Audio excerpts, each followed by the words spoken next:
আল্লাহ আল্লাহুম্মা আনতা আবদি, ও আল্লাহ তুমি আমার গোলাম, ওয়া আনা রাব্বুক আমি তোমার রব। ঈমান আছে? নাই। এই কথা বললে ঈমান থাকে? জি না। কাফের হতে কি আর ফতোয়া লাগে? জি না। কিন্তু অন্তরে ছিল ভিন্ন।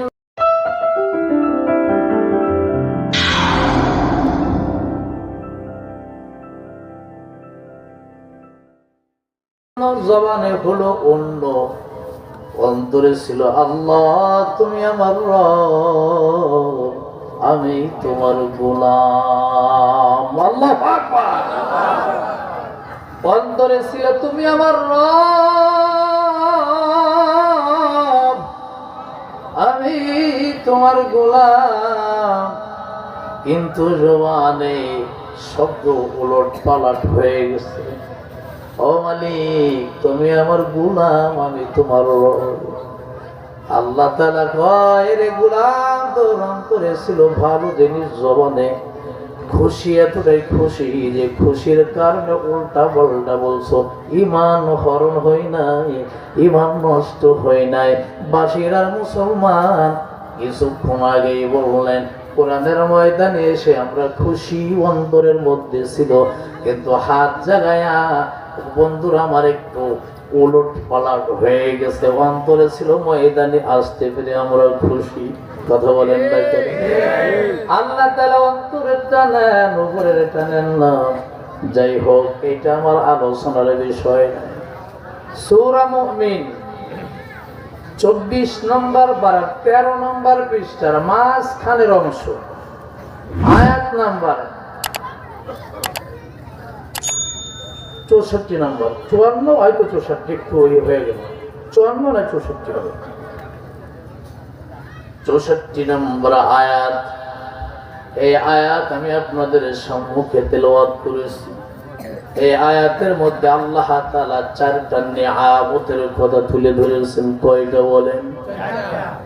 4টা নিয়ামতের কথা তুলে ধরেছেন। আর 4টা নিয়ামতি বনি আদম মানুষ তোমাদের জন্য, অন্য কোন মাখলুকের জন্য নয়।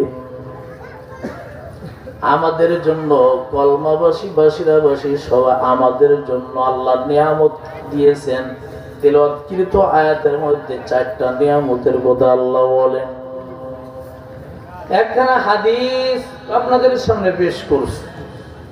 হাদিসের মধ্যে নবী রহমত বলেন, আদ-দুনিয়া খুলিকাত লাকুম ওয়া আনতুম খুলিকতুম লিল আখিরাহ। এই বাশিরার মুসলমান, দুনিয়াটা তোমাদের জন্য, দুনিয়ার সব কিছু তোমাদের জন্য, কিন্তু তোমরা দুনিয়ার জন্য নয়, তোমরা হলো আখিরাতের জন্য। আমরা কিসের জন্য? আর দুনিয়ার সব কিছু কার জন্য? এই দুনিয়ার যাহা কিছু দিয়েছি সব তোমার জন্য রে গোলাম। এই দুনিয়ার সুখের উপকরণ, বস্তু, সামগ্রী, এই দুনিয়ার নিয়ামত, রিজিক, দু চক্ষু দিয়ে যাহা কিছু দেখো, যা দেখা যায় না, যাহা শোনো, সব কিছু তোমাদের জন্য। আসমান আর জমিন, জমিনের সব কিছু বানাইয়া আমি আল্লাহ একটা বারের জন্য বলি নাই লি, আমি আল্লাহর জন্য, না না না এই কথা বলি নাই লাকুম, তোমাদের জন্য। আল্লাহ এই কথা বলেন যে দুনিয়ার সব কিছু তোমাদের জন্য। জোরে বলেন কাদের জন্য? আর জোরে বলেন কাদের জন্য? আমাদের জন্য। আল্লাহ তাআলা দুনিয়ার সব কিছু আমাদের জন্য দিলেন। আসমানের চন্দ্র যদি, আসমানের সূর্য যদি আলো না দেয়, জমিনের মানুষ জমিনে থাকতে পারবে? আসমানের সূর্য আলো না দিলে জমিনের ফসল ভালো হবে না। 1 মাস বন্ধ করে দেয়া হোক, দুনিয়াটা অন্ধকার। তাহলে সূর্য যদি না থাকে দুনিয়াবাসী বিপদগ্রস্ত হবে, হবে কিনা বলেন? সূর্য আলো না দিলে পৃথিবী অন্ধকার, সূর্য না থাকলে পৃথিবীবাসীর অন্ধকার। ক্ষতিগ্রস্ত, বিপদের সম্মুখীন। কিন্তু দুনিয়াবাসী যদি সব মরে সাফ হয়ে যায়, কেউ যদি না থাকে, সূর্যের কোনো ক্ষতি নাই। আসেনি? এ বান্দা, নদীতে, খালে, বিলে, পুকুরে মাছ আছে। যদি নদী, পুকুর, খাল, বিল, সমুদ্রে কোথাও মাছ নাই, পকেটের মধ্যে যতই হাজার হাজার টাকা নিয়ে ঘুরো, ওয়ালমা বাজারে, এ বন্ধুরা আমার, বালিগাঁও বাজারে মাছ পাইবানি। তাহলে সব কিছু আমাদের জন্য। আমি আপনি না থাকলে নদী, পুকুর, সমুদ্রের মাছের কোনো ক্ষতি হয় না। কিন্তু এইগুলো আমার প্রয়োজনীয় খাবার, এগুলো না থাকলে আমি টেনশনে পড়ে যাই। কোথাও যদি খাবার দাবার, রিজিক না থাকে, আমার ক্ষতি। কিন্তু দুনিয়া থেকে যদি আমি বিদায় নিয়ে যাই, রিজিক নষ্ট হবে না, রিজিক নষ্ট হবে না। ওয়ামা নুনাজ্জিলুহু ইল্লা বিকদারিন মালুম। আল্লাহু আকবার। পৃথিবীতে সর্বপ্রথম যখন দুইজন মানুষ ছিলেন, বাবা এবং আম্মা জান। আব্বা জান আদম আলাইহিস সালাম, আম্মা জান হাওয়া আলাইহিস সালাম। ও বাশিরার মুসলমান, দিলটা লাগাইয়া শোনো এবং জবাব দাও। পৃথিবীতে যখন দুইজন মানুষ, পৃথিবীতে তখন কয়জন মানুষের রিজিক ছিল বলেন? কয়জন মানুষের?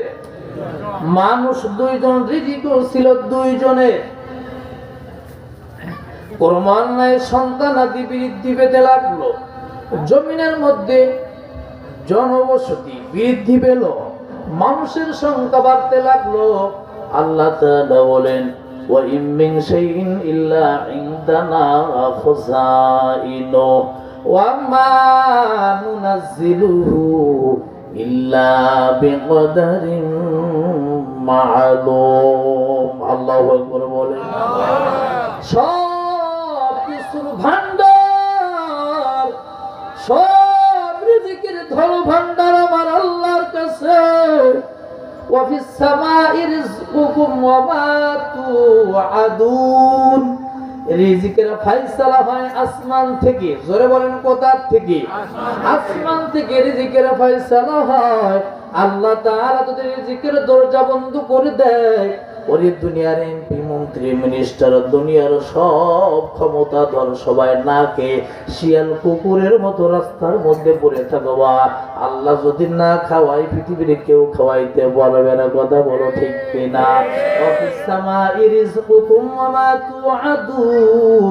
আসমান থেকে রিজিকের ফয়সালা হয়, আসমান থেকে রিজিক বরাদ্দ দেন আল্লাহ তাআলা। এরে বন্ধুরা আমার, পৃথিবীতে দুইজন মানুষ ছিলেন, মা এবং বাবা। দুইজনের রিজিক ছিল। ক্রমান্বয়ে আমরা দুনিয়া আসতে লাগলাম, মানুষ বাড়তে লাগলো। আল্লাহ তাআলা প্রয়োজন মাফিক বান্দাদের রিজিকও আস্তে আস্তে বাড়ায়া দিলেন। সুবহানাল্লাহ। রিজিকের অভাব আছে? হ্যাঁ, মাছ, গোশ, ফল, ফ্রুট এখন মিনি মিনি বাজার সব জায়গায় পাওয়া যায়। কথা বলেন ঠিক কিনা? এই জন্য বন্ধুরা আমার, আল্লাহ তাআলা এই কথাই তুলে ধরলেন সূরা মুমিন 64 নং আয়াত। আল্লাহ তাআলা বলেন, আল্লাহুল্লাযী জাআলা লাকুমুল আরদা করারা। আল্লাহু আকবার। ভালো লাগতেছে না? কষ্ট হচ্ছে? শুনেন, ওয়াজ নসিহত, ওয়াজ নসিহত কি? এটা উপদেশ। এই উপদেশ গ্রহণ করার যার কল্প আছে, অন্তর আছে, তারাই গ্রহণ করতে পারে। যার অন্তর নেই, কল্প নাই, তার উপদেশ গ্রহণ করার মতো শক্তি নাই। কথা বলেন ঠিক কিনা? এখন আমাদের সকলেরই তো কল্প আছে। মা জাআলাল্লাহু লিরাজুলিন মিন কলবাইনি ফি জাওফি। আমাদের তো প্রত্যেকটা মানুষের পক্ষে একটা করে অন্তর, একটা কল্প আছে। তা আপনি আবার বলেন যাদের নাই তারা কেমনে করবেন? আল্লাহ তাআলা বলেন, যাদের আফামান শারাহাল্লাহু সাদরাহু লিল ইসলাম, ইসলামের জন্য যাদের হৃদয়ের জানালা উন্মুক্ত করে দিয়েছি, তাদের কলবের দরজা খোলা, তারা উপদেশ গ্রহণ করে। সুবহানাল্লাহ। আর যাদেরকে মোহর মেরে দেওয়া হলো কলবের উপরে, এদেরকে কোরআনের মজলিস, এই সমস্ত পরিবেশ তাদের কাছে ভালো লাগে না। কথা বলেন ঠিক কিনা? তাদের কাছে বিভিন্ন গান বাজনার পরিবেশ তাদের অন্তরে মজা দেয়। আর কোরআনের পরিবেশ, কোরআনের তেলাওয়াত, কোরআনের বয়ান মুমিনের অন্তরে মজা দেয়। কথা বলেন ঠিক কিনা? তারও একটা প্রমাণ শুনেন। যুকিরাল্লাহ ইন্নামাল মুমিনুনা আল্লাযীনা ইযা যুকিরাল্লাহু ওয়াজিলাত কুলুবুহুম ওয়া ইযা তুলিয়াত আলাইহিম আয়াতুহু যাদাতুহুম ঈমানা ওয়া আলা রাব্বিহিম ইয়াতাওয়াক্কালুন। কোরআন শুনলে, কোরআনের তেলাওয়াত শুনলে, কোরআনের বয়ান শুনলে ঈমানদারের ঈমান বেড়ে যায়, তাওয়াক্কুল বেড়ে যায়। অন্য জায়গা আল্লাহ বলেন ওয়াইদা যুকিরাল্লাহু ওয়াহদাহু ইশমাআজ্জাত কুলুবুল লাযীনা লা ইউমিনুনা বিল আখিরাহ। বেঈমান নাফরমান কোরআন শুনলে তার অ্যালার্জি শুরু হয়ে যায়। কথা বলেন ঠিক কিনা? আরে বন্ধুরা আমার, আল্লাহ তাআলা বলেন আল্লাহুল্লাযী, আল্লাহ কে? সেই আল্লাহ, সেই রব, যে রব আমাকে আপনাকে বড় আদর সুহাগ দিয়ে বানাইলেন, অনেক মায়া যত্ন সহকারে বানাইলেন। ওই আল্লাহ তাআলা বলেন আমি আল্লাহ তোদের কিছু নিয়ামত দিয়েছি রে বান্দা, নিয়ামত গুলো একটু ফলো কর। জাআলা লাকুমুল আরদা কারারা।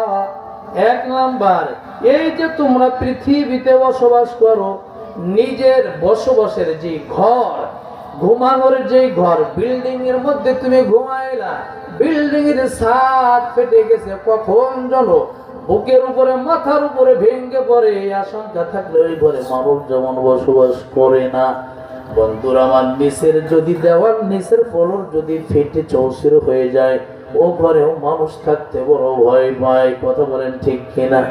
আল্লাহ তাআলা বলেন বান্দা, এই পৃথিবীর জমিনে, যেই জমিনে তোমরা বিচরণ করো, বসবাস করো, এই জমিন কিন্তু জমিন ছিল না। গোটা পৃথিবীর জমিন শুধু পানি আর পানি। এই পানির ঢেউয়ের আঘাতে আঘাতে একটা ফেনা তৈরি হলো, অনেক ফেনা। এই ফেনা আবার জমাট হয়ে গেল কোথায় হলো? এই পৃথিবীর সব থেকে মধ্যস্থান, মিডল পয়েন্ট, হযরত বাইতুল্লাহর কালো গিলা বলা ঘর। ও হাজী সাহেব, মক্কা মদিনায় গিয়েছো, মক্কার জমিনে কালো গিলা বলা ঘর যেখানে রয়েছে, ওই স্থানে ঢেউয়ের আঘাতে আঘাতে ফেনা তৈরি হলো। ফেনা থেকে জমাট একটু মাটি জমা হলো, এই মাটি একটা ইট পরিমাণ মাটি তৈরি হলো। আল্লাহ বলেন সুম্মা দুহিয়াতিল আরদ। এই যে জমিন, এই পূর্বে কোনো মাটি ছিল না, সামান্য একটা ইট পরিমাণ মাটি জমা হলো। ঢেউয়ের আঘাতে আঘাতে ফেনা হয়, ফেনার মধ্যে জমাট একটু মাটি হলো। এটা হলো জমিনের সূচনা। এই জমিনটাকে আমি আল্লাহ কুদরতি ভাবে টান দিয়ে আজ গোটা পৃথিবীর জমিন বানিয়ে দিয়েছি। আল্লাহু আকবার। এই পৃথিবীর জমিন বানিয়ে দিলেন, কুদরতি ভাবে টান দিলেন, জমিন প্রশস্ত হয়ে গেল। এ বাশিরাল মুসলমান, এখন আল্লাহ তাআলা বলেন হে বান্দা, জমিন আমি প্রশস্ত করলাম, এত সুন্দর করে বানাইলাম, জমিনের নিচে তো পানি, পানির উপরে তো জমিন। এই জমিনটা কেমন করে থাকবে? কারণ পানির উপরে যত বড় জিনিসই হোক না কেন হেলতে দুলতে থাকে। বিশাল বড় বড় জাহাজ, যে জাহাজের মধ্যে এয়ারপোর্ট বানানো হলো, বিমান নামে, হেলিকপ্টার নামে খেলার মাঠ রইল, এত বিশাল বড় জাহাজ সমুদ্রের মধ্যে গেলে ছোট্ট একটা বিন্দু কণার মতো হয়ে যায়, ঢেউয়ের কাছে একেবারে তুচ্ছ নগণ্য হয়ে যায়। কথা বলেন ঠিক কিনা? তাহলে জমিনটা তো পানির উপরে ভাসমান। আল্লাহ তাআলা বলেন এই জমিনে আমি আল্লাহ তাআলা প্রতিনিধি পাঠাইব, এই জমিনে মানুষের বসবাসের উপযোগী করব। জাআলা লাকুমুল আরদা ক্বারারা, এই জমিন আমি আল্লাহ তাআলা একমাত্র কেবলমাত্র তোমাদের জন্য বসবাসের উপযোগী করলাম। এর গোলাম, জমিন তো পানির উপরে হেলতে দুলতে থাকে।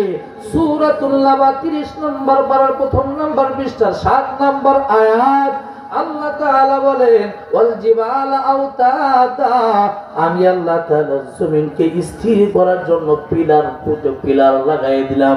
বলে পিলার গুলো কি, প্যারা গুলো কি? বলে বড় বড় পাহাড় গুলো দেখো, এই পাহাড় গুলো দিয়া জমিনের স্থিরতা দান করলাম।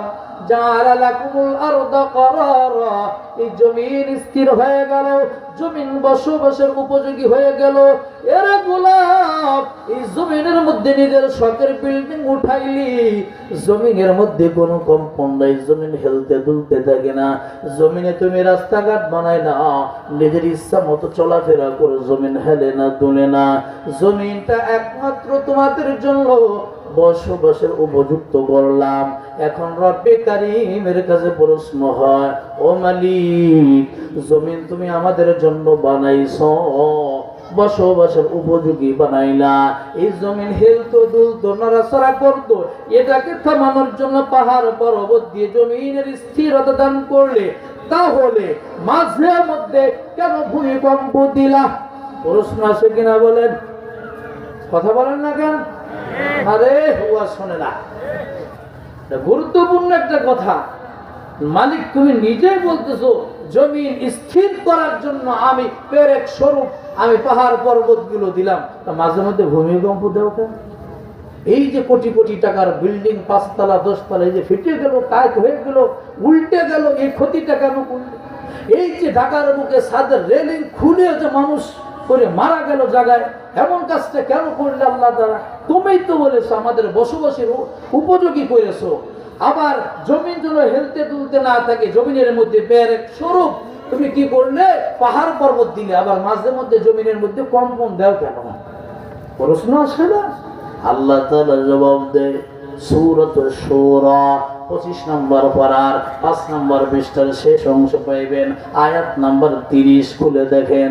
আল্লাহ তাআলা জবাবে ডাক দিয়ে বলে, এ দুনিয়ার যুবক, এ দুনিয়ার যুবতী, এ দুনিয়ার মুরব্বী, এ পর্দার আম্মা জানেরা আমার, আল্লাহ তাআলা এই কথার জবাব দেয়, বান্দারে তোদের জন্য আমি জমিন স্থির করলাম, জমিন যাতে হেলতে দুলতে না পারে পাহাড় পর্বত দিলাম।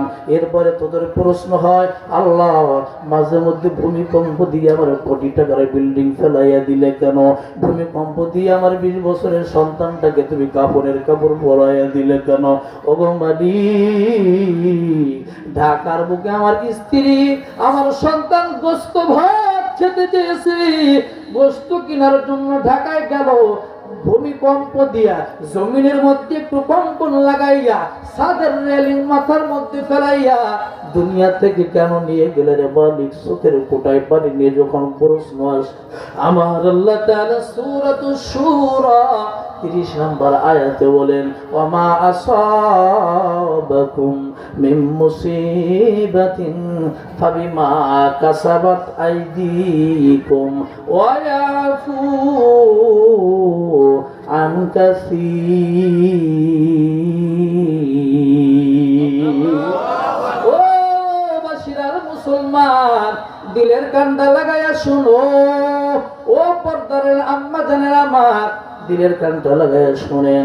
আল্লাহ তাআলা জবাব দেয়, ওয়ামা আসাবাকুম মিন মুসিবা, তোমাদের উপরে যত মুসিবত আসে, যত বিপদ আপদ, যত বালা মুসিবত আসে, সব কিছু হলো বিমা কাসাবাত আইদিকুম, সব তোমাদের 2 হাতের উপার্জন করা, 2 হাতের কামাই করা। কথা বলো ঠিক কিনা? আল্লাহ তাআলা সূরা ইউনূসের মধ্যে একটা আয়াতের মধ্যে বলেন, আমি আল্লাহর উপরে জুলুম হারাম করেছি, মানুষের উপরে হারাম করলাম, তার উপরে জুলুম করবা না। এ বান্দা তুমি মনে করিও না তোমার উপরে মাঝে মধ্যে বন্যার পানি দিয়ে ফসল ডুবাইয়া দিয়া জুলুম করেছি, মাঝে মধ্যে করোনা দিয়া জুলুম করলাম, মাঝে মধ্যে আসমানের আযাব গজব আবার জমিনের আযাব গজব দিয়া তোমাদের উপরে জুলুম করেছি, এইটা ভেবো না। না না না, তার জবাব আল্লাহ তাআলা সূরা ইউনূসের মধ্যে দেন, ইন্নাল্লাহা লা ইয়াযলিমুন নাসা শাইআ, ইন্নাল্লাহা লা ইয়াযলিমুন নাসা শাইআ ওয়ালাকিন্নান নাসা আনফুসাহুম ইয়াযলিমুন। আল্লাহ তাআলা একদিন বলে, ও গোলাম ও বান্দা, আমি আল্লাহ তাআলা বিন্দু পরিমাণ জুলুম করি না, জুলুম আমি আল্লাহর উপর হারাম। ওয়ালাকিন্নান নাসা আনফুসাহুম ইয়াযলিমুন, বরং তোমরা মানুষ, তোমরা নিজেরাই নিজেদের উপর জুলুম করো। তোমাদের জুলুমের কারণে জমিনের মধ্যে আযাব, আসমানি আযাব গজব, জমিনের আযাব গজব। আমি আল্লাহর দোষ দিয়া লাভ নাই। আমি যে মানুষগুলোর মায়া দিয়ে মহব্বত করে বানাইছি, ওই মানুষের উপরে জুলুম করব, এটা কখনো আমি রবের সিফাত হতে পারে না। কথা বলেন ঠিক কিনা? তাহলে বান্দা দুনিয়ার মধ্যে যা কিছু হয় বিপদ তোমাদের হাতের কামাই। অন্য জায়গায় আল্লাহ বলেন, যহারুল ফাসাদু ফিল বাররি ওয়াল বাহরি বিমা কাসাবাত আইদিন নাস। আল্লাহ তাআলা বলেন, জলে স্থলে যত বিপর্যয় ঘটে, জলে স্থলে যত অশান্তি সৃষ্টি হয়, এর মানুষ একমাত্র তোদেরই উপার্জন, তোদের হাতের কামাই। তোমরা গুনাহ কইরা, নাফরমানি কইরা, পায়ের মধ্যে গুনাহের নাপাকি লাগাইছো, হাতের মধ্যে গুনাহের নাপাকি লাগাইছো। আমি আল্লাহ তাআলা যেটা নিষেধ করলাম সেই উল্টা পথেই তুমি চলছো। তোমার উচিত ছিল রব চাই জিন্দেগি গড়া, কিন্তু তুমি রব চাই জিন্দেগিকে মাইনাস করে মন চাই জিন্দেগি তুমি গড়ো, মন চাই জিন্দেগি তুমি চলো। এরে গোলাম না, তোর হাত পায়ে অঙ্গ প্রত্যঙ্গে গুনাহের নাপাকি গুলো লাগানো। যখন এই নাপাকি গুনাহ হাতে অঙ্গ প্রত্যঙ্গে গুনাহ থাকার কারণে, গুনাহ থাকার পর যখন মুসিবতের সম্মুখীন হইয়া আমি আল্লাহর কাছে তওবা করো, আমি আল্লাহর কাছে যখন বিপদের সম্মুখীন হইয়া ডাক দাও, তখন আমি আল্লাহ তাআলা তোদের ডাক শুনি না। কেন শুনি না? কারণ মুমিন আর কাফেরের মধ্যে পার্থক্য আছে। মুমিন সবসময়ের জন্য স্মরণ করবে কাকে? জোরে বলেন, জোরে বলেন কাকে? মুমিন হার হালাতে, মুমিন সর্ব সময়ের জন্য স্মরণ করবে আমার আল্লাহকে। কিন্তু কাফেররা স্মরণ করে শুধুমাত্র বিপদের সময়। কাফেররা কখন স্মরণ করে? 21 নম্বর পারা 3 নম্বর পৃষ্ঠা 3 নম্বর লাইন দেখো, আল্লাহ তাআলা বলেন, ফাইযা রাকিবু ফিল ফুলকি দাবুল্লাহ মুখলিসিনা লাহুদ্দিন। এখানে আল্লাহ তাআলা কাফেরদের খাসলাতের কথা তুলে ধরেছেন। এরে মুমিন, তুমি সর্ব সময় সর্বক্ষেত্রে আল্লাহর স্মরণ করবা। বিপদে পইরাই তুমি আল্লাহকে ডাকো। না না, আল্লাহ তোমার থেকে এমনটা আশা করে নাই। কাফের দল যখন কোন মুসিবতে পড়তো, বিপদে পড়তো, মনে প্রাণে আল্লাহকে ডাকতো। কাফের মুশরিকের দল যখন নদী পথে সফর করতো, কোন পথে? আচ্ছা, নদী পথে যখন সফর করতো, নদীর মধ্যে যখন নৌকা জাহাজ যেইটাই হোক, তদানীন্তন সময় তাদের নদী পথের বাহন যেইটা ছিল, এইটা নদী পথে চলতে থাকতো। হঠাৎ করে তুফান আসতো, তখন ওই জাহাজের মধ্যে যত হিন্দু, বৌদ্ধ, খ্রিস্টান, যত মুশরিক কাফের থাকতো, সকলেই দাউল্লাহ মুখলিসিনা লাহুদ্দিন, মনে প্রাণে আমার আল্লাহকে ডাকতেন, মনে প্রাণে। এরে বন্ধুরা আমার, আবার যখন তাদের থেকে বিপদ দূর হয়ে যেত, তখন আবার পুনরায় তারা আল্লাহর সঙ্গে অংশীদার সাব্যস্ত করত, আবার গুনাহের মধ্যে লিপ্ত হয়ে যাইত। মুমিন আর কাফেরের গুণ কখনো এক হইতে পারে না। মুমিন সর্বক্ষেত্রে আল্লাহকে স্মরণ করবে, বিপদে পড়লে আল্লাহকে ডাক দিবে। আল্লাহ বলে, বান্দারে তুই আমাকে যখন ডাক দাও, আমি আল্লাহ তাআলা তোমার দিকে তাকায়া থাকি। এ বান্দা, তুই ডাক দিলে আমি তোর ডাকের জবাব দিই। কি চাই বলো, কি চাই বলো, তোর মনের আশা পূরণ করবো। গোটা জিন্দগিতে নাফরমানি গুনাহ আর গুনাহ করবে। হঠাৎ বিপদ, হঠাৎ নামাজি হয়, হঠাৎ করে বিপদ আসছে, হঠাৎ করে নামাজি শুরু হয়ে গেল, হঠাৎ বিপদ আসছে, মসজিদে মিলাদ নিয়ে হাজির হয়ে গেছে, মিলাদে বিপদ দূর হয় না, এরপরে আবার মান্নত করে বসলো, মান্নতেও দূর হয় না, একটার পর একটা করতে থাকে, বিপদ আর মুসিবত দূর হয় না। এর বন্ধুরা আমার, মোমেন মুসিবতে পড়লে 1 নম্বর সবর করবে, 2 নম্বর হলো সালাত আদায়ের মধ্যে, ইযা হাসাবাহু আমরুন বাদারা ইলা সালাত, মোমেন মুসিবতে পড়লে সালাতে দাঁড়ায় যাবে, অন্তরের মধ্যে স্থিরতা রাখবে, সবর রাখবে।